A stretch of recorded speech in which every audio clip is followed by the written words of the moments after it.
اس حدیث میں اولیاء اللہ کی زیارت کی برکت بیان ہوئی ہے کہ تیری نظر ولی کے چہرے پر پڑے گی، دل کی میل اتر جائے گی، دل روشن ہو جائے گا۔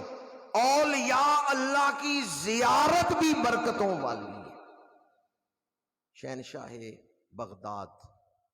حضور سیدنا غوث اعظم شیخ عبد القادر جیلانی قدس سرہ العزیز دور طالب علمی میں ہیں، تو آپ فرماتے ہیں میں اور میرے دو اور طالب علم ساتھی ہم حضرت خواجہ ابو یوسف ہمدانوی کی زیارت کے لیے گئے۔ 3 طالب علم مدرسے سے گئے زیارت کے لیے۔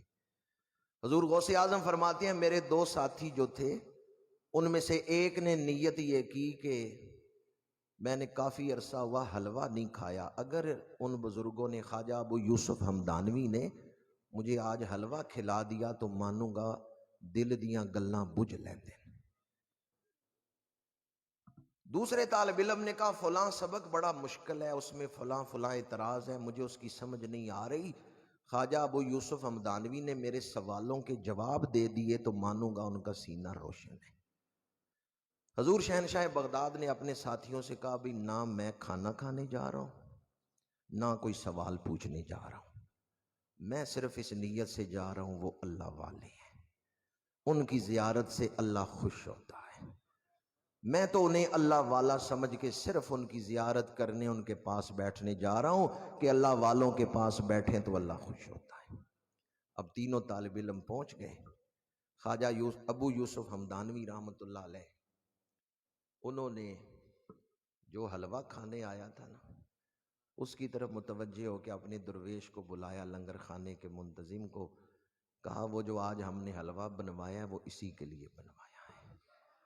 تو لے جاؤ اس طالب علم کو کھانا کھلواؤ۔ دوسرے سے کہا تمہارا یہ سوال ہے جو تم سوچتے آئے ہو، سوال بھی خود بتایا ہے جواب بھی خود دے دیا ہے۔ اور پھر حضور غوث اعظم کا ہاتھ پکڑ کے کہا آپ آئے ہیں اللہ کو راضی کرنے، آپ سے مجھے یار کی خوشبو آتی ہے، لوگوں کے سامنے نہیں ملیں گے، چلیں تنہائی میں چل کے بیٹھتے ہیں۔ حضور شہنشاہ بغداد فرماتے ہیں میں اللہ کی رضا کے لیے گیا تھا، صاحب سجادہ نے میرا ہاتھ پکڑا، تنہائی میں لے گئے اور پھر راز و نیاز کی باتیں ہوئی، پھر محبت الہی کی اور قرب رسول کی باتیں۔ یہی میں نے شروع میں عرض کیا تھا، جتنی اعلیٰ نیت لے کے آئیں گے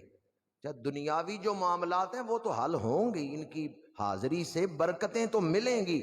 جو دنیاوی مشکلات ہیں وہ تو ان کی برکت سے دور ہوں گی، آپ طلب یہ لے کے بیٹھیں کہ میں اللہ کی رضا کے لیے آیا ہوں۔ ان کی زیارت سے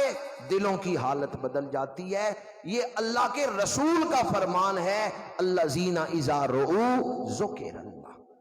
کہ اولیاء اللہ وہ ہیں جن کی زیارت سے خدا یاد آ جاتا ہے۔ ہمارے مشائخ جس طرح اولیاء کی ظاہری حیات میں ان کی زیارت کے لیے جاتے تھے، اسی طرح ان کے وصال کے بعد ان کی قبروں کی زیارت کے لیے بھی جاتے تھے۔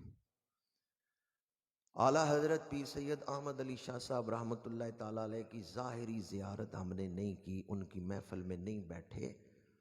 پر ان کے روزے کی زیارت تو کر سکتے ہیں نا۔ اس لیے مشائخ سفر کر کے جو ان کے سلسلے کے بزرگ ہوتے تھے یا بڑے مشائخ ہوتے تھے ان کی قبروں پہ حاضری دیتے تھے۔ حضرت داتا گنج بخش علی حجویری رحمۃ اللہ علیہ خود سید الاولیاء ہیں، داتا گنج بخش علی حجویری کشف المحجوب کے 6 باب